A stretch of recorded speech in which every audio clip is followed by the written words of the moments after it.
आता आपण बघतोय मराठा बांध उत्साह वाढवला जातो, कारण ज्या प्रकारे कोर्टाने निर्देश दिलेले आहेत, कोर्टाने सूचना केली आहेत की 3 वाजेपर्यंत परवानगी नाहीये, त्यामुळे आझाद मैदान हे जी जागा आहे ती रिकामी करावी.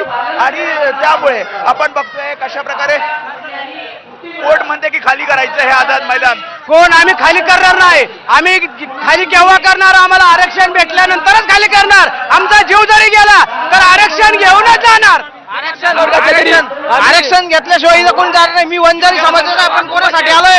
मराठा समाजासाठी आलोय.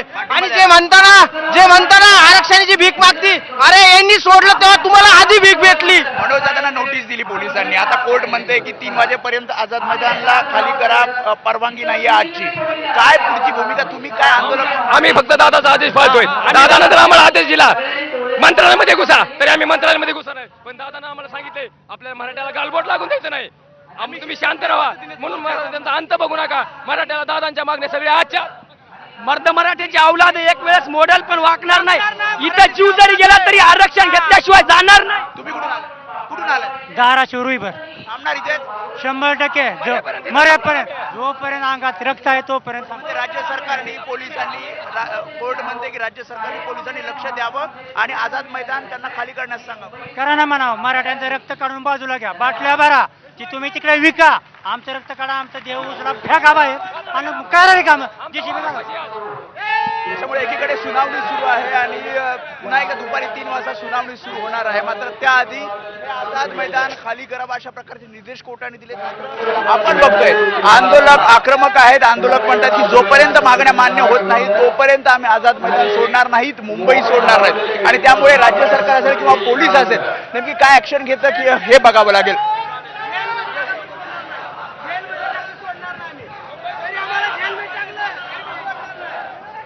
सुरू आहे. कोर्ट कुणाचं आहे?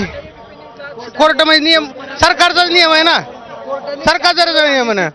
गेल्या वेळेस का दिलं मी? फडणवीस साहेब सत्तेत नव्हते त्यावेळेस बोलले होते की सरकारचा अधिकार आरक्षण द्यायचा.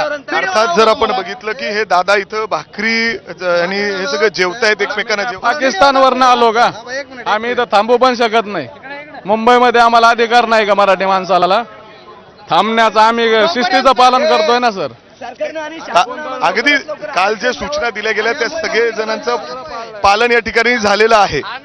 हो सर, सूचनांचं आम्ही काटेकोर पालन करतो. मी मराठा सेवक आहे. आमच्या बांधवांना उलट मी सांगतोय शिस्त पाळा. न्यायालयाचा अवमान करायचा नाही आपल्याला. उच्च न्यायालयाने दिलेल्या सूचनाचं तंतोतंत पालन करून मराठा आंदोलक. अर्थात जर आपण बघितलं तर मराठा जे बांधव आहेत ते सगळ्या सूचनांचं पालन या ठिकाणी करतायत. काल ज्या पद्धतीने कोर्टाकडून काही सूचना देण्यात आले त्या सूचनांचं पालन करण्यात आलं आणि आता पुन्हा एकदा कोर्टात सध्या युक्तिवाद सुरू आहे. काही निर्देश कोर्टाकडून दिले जात आहेत आणि त्यामुळं पोलीस देखील या ठिकाणी काही प्रमाणात ऍक्शन मध्ये आलेले आहेत. आणि पोलीस जोपर्यंत आरक्षण मिळत नाही तोपर्यंत आम्ही मुंबई सोडणार नाही, ही आमची भूमिका ठाम आहे. जोपर्यंत पाटलांचा आदेश येत नाही तोपर्यंत आम्ही मुंबई सोडणार नाही, ही आमची भूमिका ठाम आहे. आपण सोबत थांबणार, इथे थांबणार.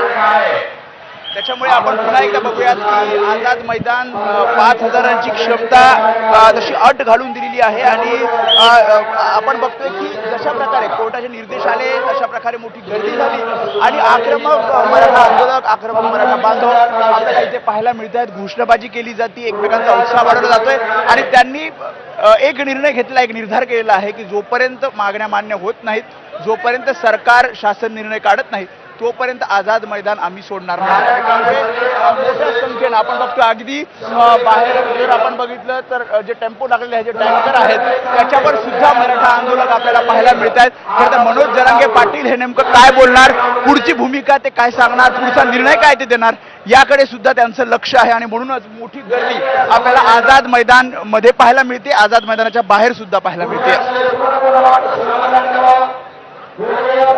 या ठिकाणी केली जाते आणि सध्या या ठिकाणी ड्रोनच्या मार्फत या संपूर्ण रस्त्याची पाहणी केली जाते की